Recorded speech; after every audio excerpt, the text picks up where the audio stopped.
so many iterations of minimalism, and I recently had to set boundaries. Just normal people stuff, but for me feels difficult in some relationships in my life, and I just started shifting the way that I respond because I, as a trauma therapist, former trauma therapist, grew up in a house where I didn't understand why my parents did what they did. I didn't understand some of the trauma and chaos that happened and the constant stress that we were under. And I remember going to my grandmother's houses and it just feeling so cozy and safe.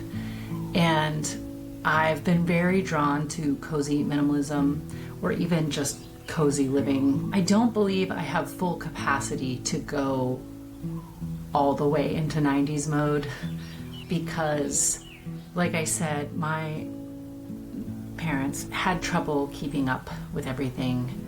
And so we did have a lot of dust and dirt. We would tidy, but it was unclean at times. And through really no one's fault other than there was just two working parents. And it was just so hard. The capacity was not there to keep up with the things. The desire for the things was there. And I find myself facing some of the same challenges. And I have relied on minimalism to get me through times of high stress. And so I used to look at it as this yo-yo roller coaster of stuff, no stuff, stuff, no stuff. And I sort of would beat myself up about that cycle. I believe in this modern day, it's normal with the lack of quality of things, the amount of things available, and the ease with which to get them, and changing seasons in life. We separated 4 years ago, divorced officially last summer in a place that I just renewed the lease on, and have decided I'm going to stay here for the foreseeable future until I can buy a house, as long as the landlords let me stay.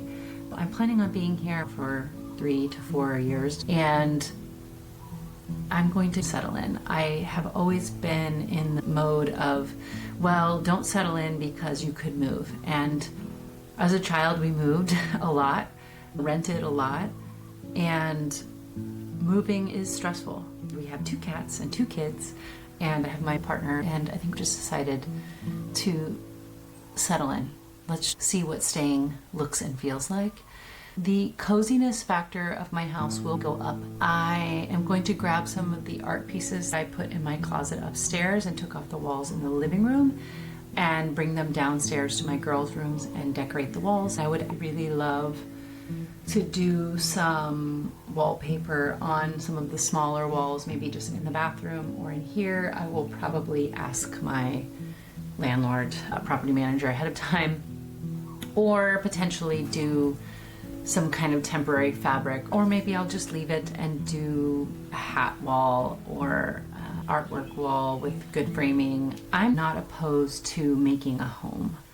I have placed undue blame on things when I felt overwhelmed, and maybe focused a lot of my attention on the inside of my home when I was feeling a lack of purpose and a lack of direction. And though I love minimalism and will always believe in its power, I also understand that it's not always about the things. It is important sometimes to remove the things in order to free your mind. And those things can be social media. Those things can be screens throughout your house, devices you can speak to. We don't have those in here. I did have them at one point and have decluttered them, and I don't want them back. A Bluetooth speaker so that we can put on some tunes and dance around, sure. There are things I will do to improve and change this house that I'm living in currently. But there's a lot that I won't do that I will reserve for when I own my own place. So, yeah, thoughts and prayers are always welcome.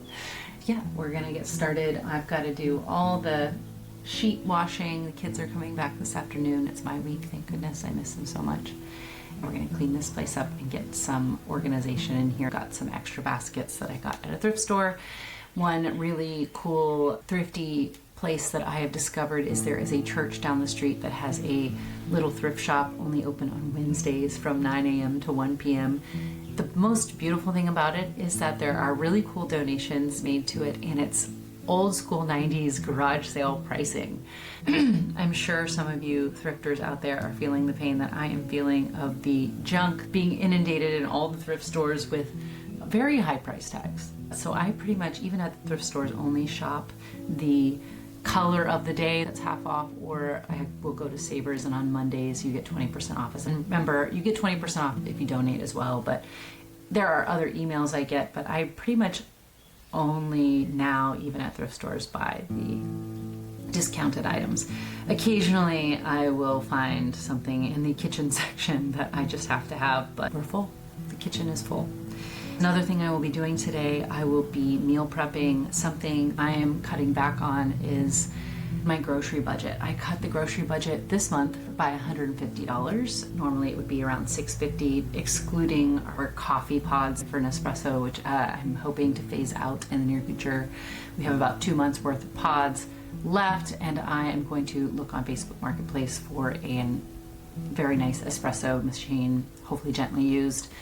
To go that route, I did forget to buy espresso beans when we went to Costco, so we spent $400, and we will probably be good for 2 to 3 weeks. So the $500 is actually every 3 weeks-ish. It's not every month. I cut the grocery budget for our 3-week purchase, so I still have $100 left for the next